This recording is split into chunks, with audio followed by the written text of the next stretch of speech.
ನಮಸ್ಕಾರ ವೀಕ್ಷಕರೇ. ಬಿಹಾರ ಚುನಾವಣೆಯಲ್ಲಿ ಈವರೆಗಿನ ರಿಪೋರ್ಟ್ ಪ್ರಕಾರ ಎನ್ಡಿಎಯನ್ನ ಸೋಲಿಸೋದು ಕಷ್ಟ ಅನ್ನೋ ವರದಿಗಳಿವೆ. ಉಳಿದಿರೋ ಅಲ್ಪ ಸಮಯದಲ್ಲಿ ಹೇಗಾದ್ರೂ ಮಾಡಿ ಇದನ್ನ ರಿವರ್ಸ್ ಮಾಡಿ ಘಟಬಂಧನವನ್ನ ಅಧಿಕಾರಕ್ಕೆ ತರಲೇಬೇಕು ಅನ್ನೋ ಉದ್ದೇಶ ಆರ್ಜೆಡಿ ಹಾಗೂ ಕಾಂಗ್ರೆಸ್ಗೆ ಇದೆ.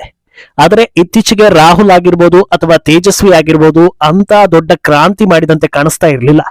ಆದರೆ ಈಗ ಅಳೆದು ತೂಗಿ ತೇಜಸ್ವಿ ಯಾದವ್ ಒಂದು ಆಫರ್ ಕೊಟ್ಟಿದ್ದಾರೆ. ಈ ಆಫರ್ ಗೇಮ್ ಚೇಂಜರ್ ಆಗುತ್ತಾ ಅಂತ ನೋಡೋದಕ್ಕೆ ಮುಂಚೆಯೇ ಇದಕ್ಕೆ ನಾನಾ ರೀತಿಯ ಅಭಿಪ್ರಾಯಗಳು ಬರ್ತಾ ಇವೆ. ಒಂದೇ ಸಲ ತೇಜಸ್ವಿ ಯಾದವ್ ನ್ಯಾಷನಲ್ ನ್ಯೂಸ್ ಆಗೋ ಹಾಗೆ ಮಾಡ್ತಾ ಇದೆ. ಇನ್ನೊಂದೆಡೆ ಅಸ್ಸಾಂನಲ್ಲಿ ಗೋಮಾಂಸ ಪ್ರಕರಣದ ಬೆನ್ನಲ್ಲೇ ಗೌರವ್ ಗೊಗೊಯ್ ಸ್ಟೇಟ್ಮೆಂಟ್ ಎಲ್ಲಾ ಕಡೆ ವೈರಲ್ ಆಗ್ತಾ ಇದೆ. ಈ ಮಟ್ಟಕ್ಕೆ ಇಳಿದು ಓಲೈಕೆ ಮಾಡ್ತಾ ಇದ್ದಾರೆ ಅಂದ್ರೆ ಖಂಡಿತ ಈ ವ್ಯಕ್ತಿಗೆ ಪಾಕ್ ಸಂಪರ್ಕ ಇದ್ರೂ ಇರ್ಬೋದು ಅಂತ ಜನರು ಮಾತಾಡಿಕೊಳ್ಳೋ ಹಾಗಾಗಿದೆ. ಇದೆಲ್ಲವನ್ನ ಒನ್ ಬೈ ಒನ್ ವಿವರಿಸ್ತಾ ಹೋಗ್ತೀವಿ. ಈ ವಿಡಿಯೋವನ್ನ ತಪ್ಪದೆ ಕೊನೆ ತನಕ ನೋಡಿ. ಅದಕ್ಕೂ ಮುನ್ನ ಮೀಡಿಯಾ ಮಾನ್ಸ್ಟರ್ ಚಾನಲ್ ಅನ್ನ ತಪ್ಪದೆ ಸಬ್ಸ್ಕ್ರೈಬ್ ಮಾಡಿ. ಎಸ್, ಕೆಲವೊಂದು ಸಲ ಎಲೆಕ್ಷನ್ ಟೈಮ್ ನಲ್ಲಿ ಅಚಾನಕ್ ಅನ್ನೋ ಮ್ಯಾಜಿಕ್ ಗಳು ಆಗಿಬಿಡುತ್ತವೆ. ಯಾವ್ದಾದ್ರೂ ಪಕ್ಷದ ಒಂದು ಘೋಷಣೆ ಇಡೀ ಎಲೆಕ್ಷನ್ ಚಿತ್ರಣವನ್ನೇ ಬದಲಿಸಿ ಬಿಡುತ್ತೆ. ಸೋಲು ಖಚಿತ ಅಂತ ಅಂದುಕೊಂಡಿದ್ದವರೆಲ್ಲ ಅಚಾನಕ್ ಆಗಿ ಗೆದ್ದು ಬಿಡ್ತಾರೆ. ಗೆಲ್ಲೋದು ಗ್ಯಾರಂಟಿ ಅಂತಿದ್ದವರೆಲ್ಲ ಸೋಲು ಅನುಭವಿಸ್ತಾರೆ. ಕರ್ನಾಟಕದ ಮಟ್ಟಿಗೆ ಇಂಥ ಮ್ಯಾಜಿಕ್ ಯಾವುದು ಅಂತ ಕೇಳಿದ್ರೆ ಅದು ಗ್ಯಾರಂಟಿಗಳು. ಈ ಹಿಂದೆ ಆಡಳಿತದಲ್ಲಿದ್ದ ಬಿಜೆಪಿ ಮೇಲೆ ಜನರಿಗೆ ಕೋಪ ಇದ್ದಿದ್ದು ನಿಜವೇ, ಆಡಳಿತ ವಿರೋಧಿ ಅಲೆ ಇದ್ದಿದ್ದು ನಿಜವೇ. ಆದ್ರೆ ಅದೆಲ್ಲವೂ ಕಾಂಗ್ರೆಸ್ಗೆ ವರ ಆಗುತ್ತೆ ಅಂತ ಯಾರು ಕೂಡ ಅಂದುಕೊಂಡಿರ್ಲಿಲ್ಲ.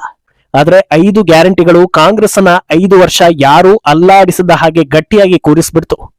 ಈಗ ಎಲೆಕ್ಷನ್ ಹಿನ್ನೆಲೆ ಸದ್ದು ಮಾಡ್ತಾ ಇರೋ ಬಿಹಾರದಲ್ಲಿ ಆರ್ಜೆಡಿಯ ತೇಜಸ್ವಿ ಯಾದವ್ ಕೂಡ ಅಂತದ್ದೇ ಒಂದು ಅಸ್ತ್ರವನ್ನ ಬಿಟ್ಟಿದ್ದಾರೆ.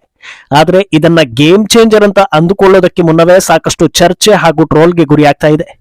ಒಂದು ವೇಳೆ ನಾವು ಅಧಿಕಾರಕ್ಕೆ ಬಂದ್ವಿ ಅಂದ್ರೆ ಬಿಹಾರದಲ್ಲಿ ಯಾವ ಸರ್ಕಾರಿ ಉದ್ಯೋಗವನ್ನು ಹೊರಗಿನಿಂದ ಬಂದವರಿಗೆ ಕೊಡೋದಿಲ್ಲ, ಕೇವಲ ಬಿಹಾರಿಗಳಿಗೆ ಮಾತ್ರ ಇಲ್ಲಿನ ಸರ್ಕಾರಿ ಉದ್ಯೋಗ ಸಿಗುತ್ತೆ ಅಂತ ಅನೌನ್ಸ್ ಮಾಡಿದ್ದಾರೆ. ಕೇಳೋದಕ್ಕೆ ಬಹಳ ಚೆನ್ನಾಗಿದೆ. ಈ ಸಲ ಇದೇ ಸ್ಟೇಟ್ಮೆಂಟ್ ಗೆಲ್ಲಿಸಬಹುದು ಅನ್ನೋದಕ್ಕಿಂತ ಮುಂಚೆ ತೇಜಸ್ವಿ ಮುಂದೆ ಸಾಲು ಸಾಲು ಪ್ರಶ್ನೆಗಳು ಬರ್ತಾ ಇವೆ. ಅದರಲ್ಲಿ ಮೊದಲನೆಯದ್ದು, ಬಿಹಾರದವರೆಲ್ಲ ದೇಶದ ಬೇರೆ ಬೇರೆ ರಾಜ್ಯಗಳಲ್ಲಿ ತುಂಬಿಕೊಳ್ತಾ ಇದ್ದಾರೆ, ಅಂಥದ್ರಲ್ಲಿ ಇಲ್ಲಿ ಯಾರನ್ನ ಹುಡುಕಿ ಸರ್ಕಾರಿ ಉದ್ಯೋಗ ಕೊಡ್ತೀರಾ ಅನ್ನೋದು. ಅಲ್ಲದೆ ಇನ್ನು ಕೆಲವರು, ಬಿಹಾರದವರು ದೇಶದ ತುಂಬೆಲ್ಲ ಹರಡಿರೋದು ಗೊತ್ತಿದೆ, ಆದ್ರೆ ಹೊರಗಿನವರು ಬಿಹಾರದಲ್ಲಿ ಇದ್ದಾರೆ ಅನ್ನೋದನ್ನ ಇದೇ ಮೊದಲ ಬಾರಿಗೆ ಕೇಳ್ತಾ ಇರೋದು ಅಂತ ಟ್ರೋಲ್ ಮಾಡ್ತಾ ಇದ್ದಾರೆ. ಇನ್ನು ಈ ತಮಾಷೆ ಟ್ರೋಲ್ಗಳಿಂದ ಆಚೆಗೆ ಈ ವಿಚಾರದ ಸೂಕ್ಷ್ಮತೆ ಕೂಡ ಚರ್ಚೆ ಆಗ್ತಾ ಇದೆ. ತಲೆಯಲ್ಲಿ ಸ್ವಲ್ಪ ಬುದ್ಧಿ ಇರುವವರು ಯಾರು ಕೂಡ ಇಂಥ ಹೇಳಿಕೆ ಕೊಡೋದಿಲ್ಲ ಅಂತ ಜನರು ಬೈತಾ ಇದ್ದಾರೆ. ಕಾರಣ ಏನಂದ್ರೆ, ಒಬ್ಬ ನಾಯಕನಿಗೆ ವಿಷನ್ ಇರಬೇಕು. ಈ ರೀತಿ ಡಿವಿಷನ್ ಮಾಡೋದೇ ಕೆಲಸ ಆಗ್ಬಾರ್ದು. ಹೊರಗಿನವರನ್ನ ಬ್ಲಾಕ್ ಮಾಡೋ ಮೂಲಕ ಏನನ್ನ ಮಾಡೋದಕ್ಕೆ ಹೊರಟಿದ್ದೀರಾ? ಒಂದು ದೇಶ ಅಭಿವೃದ್ಧಿ ಆಗ್ಬೇಕು ಅಂದ್ರೆ ಅದರಲ್ಲಿ ಇತರ ದೇಶಗಳ ಜೊತೆಗಿನ ಸಂಬಂಧ ಹಾಗೂ ವ್ಯವಹಾರಗಳು ಬಹಳ ಮುಖ್ಯ. ರಾಜ್ಯಗಳ ವಿಷಯದಲ್ಲಾದ್ರೂ ಅಷ್ಟೇ.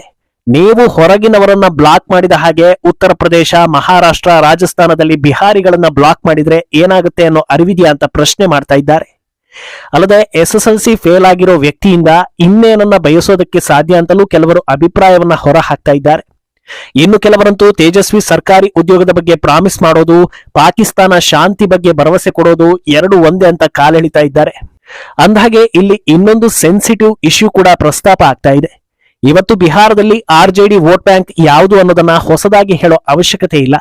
ಅದರಲ್ಲಿ ಅಕ್ರಮ ಬಾಂಗ್ಲಾ ನಿವಾಸಿಗಳು ಕೂಡ ಇದ್ದಾರೆ ಅನ್ನೋದು ವಾಸ್ತವ. ಹೊರಗಿನವರಿಗೆ ಸರ್ಕಾರಿ ಉದ್ಯೋಗ ಇಲ್ಲ ಅಂದ್ರೆ ಈ ಅಕ್ರಮಗಳಿಗೂ ಯಾವ ದರ್ಜೆಯ ಸರ್ಕಾರಿ ಉದ್ಯೋಗ ಕೂಡ ಸಿಗದಂತಾಗ್ಬೇಕು. ಒಂದು ವೇಳೆ ನೀವು ಗೆದ್ರೆ ಅಕ್ರಮ ವಲಸಿಗರನ್ನ ವೋಟ್ಗಾಗಿ ಉಳಿಸ್ಕೊಳ್ಳೋದಕ್ಕೆ ಕೆಲಸ ಕೊಟ್ಟೆ ಕೊಡ್ತೀರಾ. ಅಂಥದ್ರಲ್ಲಿ ಈ ಡಬಲ್ ಸ್ಟ್ಯಾಂಡರ್ಡ್ ಯಾಕೆ ಅಂತ ಪ್ರಶ್ನೆ ಮಾಡ್ತಾ ಇದ್ದಾರೆ. ಇದೆಲ್ಲದಕ್ಕಿಂತ ಹೆಚ್ಚಾಗಿ ನಮ್ಮ ದೇಶದ ಸಂವಿಧಾನದಲ್ಲೇ ಈ ರೀತಿ ರಾಜ್ಯಗಳನ್ನ ರಿಸ್ಟ್ರಿಕ್ಟ್ ಮಾಡೋದಕ್ಕೆ ಅವಕಾಶವೇ ಇಲ್ಲ. ಯಾರಿಗೆ ಅರ್ಹತೆ ಇರುತ್ತೋ ಅವರಿಗೆ ಉದ್ಯೋಗ ಅನ್ನೋದು ಪಾಲಿಸಿಕೊಂಡು ಬಂದಿರೋ ನಿಯಮ. ಇಂಥ ಹುಚ್ಚಾಟದ ಹೇಳಿಕೆ ಕೊಡೋ ಮೂಲಕ ಸಂವಿಧಾನ ಹಾಗೂ ಡಾಕ್ಟರ್ ಅಂಬೇಡ್ಕರ್ ಅವರಿಗೆ ಮತ್ತೆ ಅವಮಾನ ಮಾಡ್ತಾ ಇದ್ದೀರಾ ಅಂತ ಪ್ರಶ್ನೆ ಮಾಡ್ತಾ ಇದ್ದಾರೆ. ಇನ್ನು ಇಷ್ಟೆಲ್ಲ ಹೇಳ್ತಾ ಇರೋ ಜನರ ಬಾಯಲ್ಲಿ ಬರ್ತಾ ಇರೋ ಇನ್ನೊಂದು ವಿಷಯ ಅಂದ್ರೆ, ಫಸ್ಟ್ ಈ ವ್ಯಕ್ತಿ ಗೆಲ್ಲಬೇಕಲ್ಲ ಅನ್ನೋದು. ಇನ್ನೊಂದೆಡೆ ಡಾಕ್ಟರ್ ಅಂಬೇಡ್ಕರ್ ಅವರಿಗೆ ಲಾಲು ಮಾಡಿದ ಅಪಮಾನ ದೊಡ್ಡ ರಾಜಕೀಯ ಅಸ್ತ್ರ ಆಗ್ತಾ ಇದೆ. ಮೊನ್ನೆಯಷ್ಟೇ ಈ ಬಗ್ಗೆ ಹೊಸದಾಗಿ ಪಕ್ಷ ಆರಂಭಿಸಿ ಈ ಬಾರಿ ಚುನಾವಣೆಗೆ ಇಳಿದಿರೋ ಪ್ರಶಾಂತ್ ಕಿಶೋರ್ ದನಿ ಏರಿಸಿದ್ರು. ಈಗ ಬಿಜೆಪಿ ಇದನ್ನ ಇನ್ನೊಂದು ಲೆವೆಲ್ಗೆ ತೆಗೆದುಕೊಂಡು ಹೋಗ್ತಾ ಇದೆ. ಬಿಹಾರ ರಾಜಧಾನಿ ಪಾಟ್ನಾದ ಬೀದಿ ಬೀದಿಗಳಲ್ಲಿ ಲಾಲು ಕಾಲಬುಡದಲ್ಲಿ ಡಾಕ್ಟರ್ ಅಂಬೇಡ್ಕರ್ ಫೋಟೋ ಹಿಡಿದಿರೋ ಪೋಸ್ಟರ್ ಅಂಟಿಸಲಾಗ್ತಾ ಇದೆ. ಲಾಲು ಹಾಗೂ ತೇಜಸ್ವಿ ಯಾವಾಗ ಕ್ಷಮೆ ಕೇಳ್ತೀರಾ ಅಂತ ಅದರ ಮೇಲೆ ಬರೆದು ಸವಾಲ್ ಹಾಕಲಾಗ್ತಾ ಇದೆ. ಈಗಾಗಲೇ 7 ದಿನಗಳು ಕಳೆದಿವೆ, ಇನ್ಯಾವಾಗ ಕ್ಷಮೆ ಕೇಳ್ತೀರಾ ಅಂತ ಬಿಜೆಪಿ ಪಟ್ಟು ಬಿದ್ದಿದೆ. ಈ ಸಂಬಂಧ ಮಾತನಾಡಿರೋ ಕೇಂದ್ರ ಸಚಿವ ಗಿರಿರಾಜ್ ಸಿಂಗ್, ಲಾಲು ಕೇವಲ ಅಂಬೇಡ್ಕರ್ ಅನ್ನ ಅವಮಾನಿಸಿಲ್ಲ, ಇಡೀ ದಲಿತ ಸಮುದಾಯವನ್ನ ಅವಮಾನಿಸಿದ್ದಾರೆ. ಅವರಿಗೆ ದಲಿತರ ಮೇಲೆ ಯಾವ ಅಭಿಪ್ರಾಯ ಇದೆ ಅನ್ನೋದು ಈ ಮೂಲಕ ರಿವೀಲ್ ಆಗಿದೆ. ಇಂಥ ದೊಡ್ಡ ತಪ್ಪನ್ನ ಮಾಡಿದ್ಮೇಲೆ ಆದಷ್ಟು ಬೇಗ ಇಡೀ ದಲಿತ ಸಮುದಾಯದ ಕ್ಷಮೆ ಯಾಚಿಸಲೇಬೇಕು. ಕೇವಲ ಕ್ಷಮಾಪಣೆ ಮಾತ್ರ ಅಲ್ಲ, ಗಂಗಾ ನದಿಯಲ್ಲಿ ಮುಳುಗೆದ್ದು ಬಂದು ಶುದ್ಧರಾಗಬೇಕು ಅಂತ ಚಾಟಿ ಬೀಸಿದ್ದಾರೆ. ಅಂದಹಾಗೆ ಲಾಲು ಮಾಡಿದ ಕೆಲಸಕ್ಕೆ ಆರ್ಜೆಡಿ ಮೇಲೆ ನೇರ ಪರಿಣಾಮ ಬಿದ್ದರೆ ಕಾಂಗ್ರೆಸ್ಗೂ ಕೂಡ ಸೈಡ್ ಎಫೆಕ್ಟ್ ತಪ್ಪಿದಲ್ಲ ಅನ್ನೋದು ವಾಸ್ತವ. ಸದಾ ಕೈಯಲ್ಲೊಂದು ಸಂವಿಧಾನದ ಪುಸ್ತಕ ಹಿಡಿದು ಓಡಾಡೋ ರಾಹುಲ್ ಗಾಂಧಿ ಎಲ್ಲರಿಗಿಂತ ಮೊದಲು ಈ ಬಗ್ಗೆ ಪ್ರತಿಕ್ರಿಯೆ ನೀಡಿ ಲಾಲುಗೆ ಕ್ಲಾಸ್ ತೆಗೆದುಕೊಳ್ಬೇಕಿತ್ತು. ಡಾಕ್ಟರ್ ಅಂಬೇಡ್ಕರ್ ಅವರ ಮುಂದೆ ನೀವೇನು ಅಲ್ಲ ಅಂತ ಮೈತ್ರಿಯನ್ನ ಕಟ್ ಮಾಡ್ಕೊಳ್ಬೇಕಿತ್ತು. ಹಿಂದೂಗಳಲ್ಲಿ ಜಾತಿ ಮಧ್ಯೆ ಬೆಂಕಿ ಹಚ್ಚಿ ವಿಭಜಿಸೋ ಉತ್ಸಾಹ ಅಂಬೇಡ್ಕರ್ ಅವರ ವಿಚಾರದಲ್ಲಿ 1% ಕೂಡ ಇಲ್ವಲ್ಲ ಅಂತ ಜನರು ಪ್ರಶ್ನೆ ಮಾಡ್ತಾ ಇದ್ದಾರೆ. ಇದೇ ಬಿಹಾರದಲ್ಲಿ ಪರ್ಮಿಷನ್ ಇಲ್ಲದೆ ಅಂಬೇಡ್ಕರ್ ಹಾಸ್ಟೆಲ್ಗೆ ನುಗ್ಗೋದಕ್ಕೆ ಹೋಗಿ ರಾಹುಲ್ ಹಂಗಾಮ ಮಾಡಿದ್ರು. ಆದ್ರೆ ಈಗ ಮಾತ್ರ ಜಾಣ ಕುರುಡರಾಗಿದ್ದಾರೆ ಅಂತ ಜನರು ಬೈತಾ ಇದ್ದಾರೆ. ಇನ್ನು ಇತ್ತ ಅಸ್ಸಾಂನಲ್ಲಿ ಕಾಂಗ್ರೆಸ್ ಅಧ್ಯಕ್ಷ ಗೌರವ್ ಗೊಗೊಯ್ ಮತ್ತೆ ಸುದ್ದಿ ಆಗ್ತಾ ಇದ್ದಾರೆ. ಹನುಮಾನ್ ಮಂದಿರದ ಎದುರು ದನದ ತಲೆಯನ್ನ ಇಟ್ಟು ವಿಕೃತಿ ಮೆರೆದ ಕೇಸ್ನಲ್ಲಿ ಹೇಮಂತ್ ಬಿಸ್ವಾ ಸರ್ಮಾ ಖಡಕ್ ಎಚ್ಚರಿಕೆ ಕೊಟ್ಟಿದ್ದೂ ಆಯ್ತು, ಆರೋಪಿಗಳನ್ನ ಬಂಧಿಸಿದ್ದೂ ಆಯ್ತು. ಆದ್ರೆ ಈಗ ಸಾರ್ವಜನಿಕರ ಮುಂದೆ ಪ್ರತ್ಯಕ್ಷ ಆಗಿರೋ ಗೊಗೊಯ್ ಇದನ್ನ RSS ಮಾಡಿದ್ದು ಅಂತ ಹೇಳಿ ವಿವಾದ ಸೃಷ್ಟಿಸಿದ್ದಾರೆ. ಎಷ್ಟು ನೀಟಾಗಿ ಸುಳ್ಳು ಹೇಳಿದ್ದಾರೆ ಅಂದ್ರೆ, ಮೊನ್ನೆ ಇಂಥದೊಂದು ಕೇಸ್ ಆಯ್ತು, ಪೊಲೀಸರು ಆರೋಪಿಗಳನ್ನ ಬಂಧಿಸಿದ್ರು, ಅದರ ನಂತರ ಅವರಿಗೆ RSS ಜೊತೆ ಸಂಪರ್ಕ ಇದ್ದಿದ್ದು ರಿವೀಲ್ ಆಗಿದೆ, ಈ ರೀತಿ ಮಾಡಿ ರಾಜಕೀಯ ಮಾಡ್ತೀರಾ ಅಂತ ಓಪನ್ ಸ್ಟೇಜ್ ನಲ್ಲಿ ಹೇಳಿದ್ದಾರೆ. ಅದನ್ನ ಮಾಡಿದ್ದೆಲ್ಲ ಹಿಂದೂಗಳೇ ಅಂತಲೂ ಆರೋಪಿಸಿದ್ದಾರೆ. ಆದರೆ ವಾಸ್ತವದಲ್ಲಿ ಈ ಕೇಸ್ ಸಂಬಂಧ ಪೊಲೀಸರು ಬಂಧಿಸಿರೋ ಆರೋಪಿಗಳ ಹೆಸರು ಬೋದಿರ್ ಅಲಿ, ಹಜರತ್ ಅಲಿ, ತಾರಾ ಮಿಯಾ, ಶಜ್ಮಲ್ ಮಿಯಾ ಹಾಗೂ ಜಹಾಂಗೀರ್ ಅಲೋಮ್ ಅಂತ. ಈ ವಿಡಿಯೋ ಎಲ್ಲಾ ಕಡೆ ವೈರಲ್ ಆಗ್ತಾ ಇದ್ದು ಗೊಗೊಯ್ಗೆ ಜನರು ಕ್ಲಾಸ್ ತೆಗೆದುಕೊಳ್ತಾ ಇದ್ದಾರೆ. ಇನ್ನು ಈ ಸಂಬಂಧ ಪ್ರತಿಕ್ರಿಯಿಸಿರೋ ಅಸ್ಸಾಂ ಸಿಎಂ ಹೇಮಂತ್ ಬಿಸ್ವಾ ಸರ್ಮಾ, ಕಾಂಗ್ರೆಸ್ ರಾಜಕೀಯ ಹೆಂಗಿರುತ್ತೆ ಅಂದ್ರೆ, ಹಿಂದೂಗಳಿಂದ ಮುಸ್ಲಿಮರಿಗೆ ತೊಂದರೆ ಆದ್ರೆ ಆಗ್ಲೂ ಹಿಂದೂಗಳದ್ದೇ ತಪ್ಪು, ಮುಸ್ಲಿಮರಿಂದ ಹಿಂದೂಗಳಿಗೆ ತೊಂದರೆ ಆದಾಗ್ಲೂ ಕೂಡ ಹಿಂದೂಗಳದ್ದೇ ತಪ್ಪು.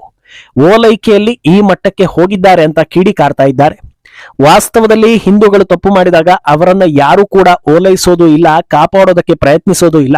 ಕಾರಣ ಏನಂದ್ರೆ, ತಪ್ಪು ಮಾಡಿದವನು ಯಾರೇ ಆಗಿದ್ರೂ ಅವನಿಗೆ ಶಿಕ್ಷೆ ಆಗ್ಲಿ ಅನ್ನೋ ಕಾಮನ್ ಸೆನ್ಸ್. ಈ ಕಾಮನ್ ಸೆನ್ಸ್ ಎಲ್ಲಾ ಸಮುದಾಯಗಳಲ್ಲೂ ಬೆಳೆಯುವಂತೆ ಮಾಡಬೇಕಾಗಿರೋದು ಇಂಥ ರಾಜಕೀಯ ನಾಯಕರ ಕೆಲಸ. ಆದ್ರೆ ಗೌರವ್ ಗೊಗೊಯ್ರಂತೆ ತಪ್ಪನ್ನ ಬೇರೆಯವರ ಮೇಲೆ ಹೊರಿಸಿ ಓಲೈಕೆ ಮಾಡೋದಕ್ಕೆ ನಿಂತ್ರೆ ಇವತ್ತು 1 ಘಟನೆ ಆಗಿದೆ, ನಾಳೆ 100 ಘಟನೆ ಆಗುತ್ತೆ ಅನ್ನೋದು ವಾಸ್ತವ. ಇದೇ ಕಾರಣಕ್ಕೆ ಹೇಮಂತ್ ಬಿಸ್ವಾ ಸರ್ಮಾ ಶೂಟ್ ಎಟ್ ಸೈಟ್ ಆರ್ಡರ್ ಕೊಟ್ಟಾಗ ಎಲ್ಲರೂ ಅದಕ್ಕೆ ಪ್ರೋತ್ಸಾಹ ಕೊಟ್ಟಿದ್ದು, ಬೆಂಬಲ ಸೂಚಿಸಿದ್ದು. ಒಟ್ನಲ್ಲಿ ಬಿಹಾರದಲ್ಲಿ ಲಾಲು ಪುತ್ರನ ಹೇಳಿಕೆ ಮ್ಯಾಜಿಕ್ ಮಾಡೋದಕ್ಕಿಂತ ಹೆಚ್ಚಾಗಿ ಚರ್ಚೆ ಹುಟ್ಟಿಸಿದ್ದೇ ಜಾಸ್ತಿ. ಎಲೆಕ್ಷನ್ ಹೊಸ್ತಿಲಲ್ಲಿ ಇನ್ನೂ ಏನೇನೆಲ್ಲ ಆಗಲಿದೆ ಅನ್ನೋದು ಸದ್ಯಕ್ಕೆ ಕುತೂಹಲದ ವಿಷಯ. ಮುಂದೇನಾಗುತ್ತೆ ಅನ್ನೋದನ್ನ ಕಾದು ನೋಡಬೇಕು. ಈ ಬಗ್ಗೆ ನಿಮ್ಮ ಅಭಿಪ್ರಾಯವನ್ನ ತಪ್ಪದೆ ಕಾಮೆಂಟ್ ಮೂಲಕ ತಿಳಿಸಿ.